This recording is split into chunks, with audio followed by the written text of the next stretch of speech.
বাংলাদেশি অনুপ্রবেশকারীদের পুশব্যাককে কেন্দ্র করে উত্তপ্ত হয়ে উঠল বান্দার বৈষ্ণবনগর থানার ভারত বাংলাদেশ সীমান্তের সুখদেবপুর এলাকা।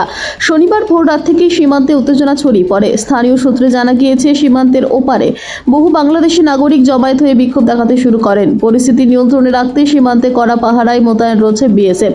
জানা গেছে, অবৈধভাবে ভারতে প্রবেশ করা কয়েকজন বাংলাদেশি নাগরিককে ফেরত পাঠানোর উদ্যোগ নেওয়া হয়। সেই পুশব্যাক প্রক্রিয়াকে কেন্দ্র করেই সীমান্তের দুই প্রান্তে উত্তেজনার পরিবেশ তৈরি হয়। নিরাপত্তার স্বার্থে সীমান্তবর্তী এলাকায় নজরদারি আরও বাড়ানো হচ্ছে। উল্লেখ্য, সুখদেবপুর সীমান্তের প্রায় 1200 মিটার এলাকায় এখনও কাঁটাতারের বেড়া নেই। দীর্ঘদিন ধরেই এই তারকাটাবিহীন অংশ নিরাপত্তার ক্ষেত্রে উদ্বেগের কারণ হয়ে দাঁড়িয়েছে। এর আগেও এই সীমান্ত দিয়ে বাংলাদেশি নাগরিকদের ভারতের ভূখণ্ডে প্রবেশ এবং ভারতীয় কৃষকদের জমির ফসল কাটাকে কেন্দ্র করে ব্যাপক উত্তেজনা ছড়িয়েছিল। এদিনের ঘটনায় সীমান্ত এলাকায় সতর্কতা জারি করা হচ্ছে। বিএসএফের পাশাপাশি স্থানীয় প্রশাসনও পরিস্থিতির উপর নজর রাখছে। আর দেখেন, আপনার এখানে আমাদের বাংলাদেশিরা সব অত্যাচার করছে। আবার 5,000 থেকে 7,000-এর উপরে লোক হবে। এই পুরো রাস্তার কানা লোক আছে।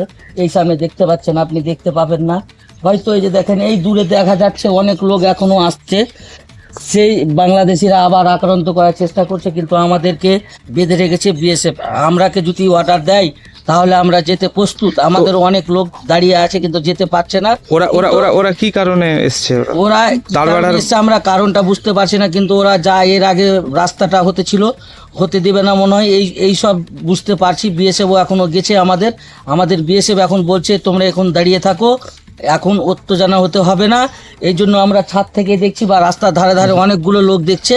দেখেন, আপনারা দেখতে পাবেন, আমরা দেখাতে পারছি না বেশি কিছু, কেন আমরা অনেক দূর থেকে জুম করে ভিডিওটা করা যাচ্ছে। আমরা রয়েছে এখন আমাদের গ্রামে, সুখদেবপুর গ্রামে।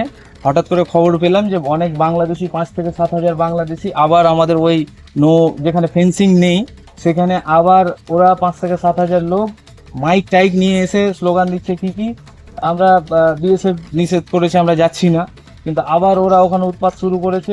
প্রচুর লোক। তো কারণটা সঠিক কি, বর্ডারের ওরা বিরোধিতা করছে নাকি বাংলাদেশি অনুপ্রবেশকারীকে এটা দিয়ে ওই পারে পাঠানো হচ্ছে সেটা নিয়ে বিরোধিতা করছে, সেটা এখনো আমরা জেনে উঠতে পারিনি।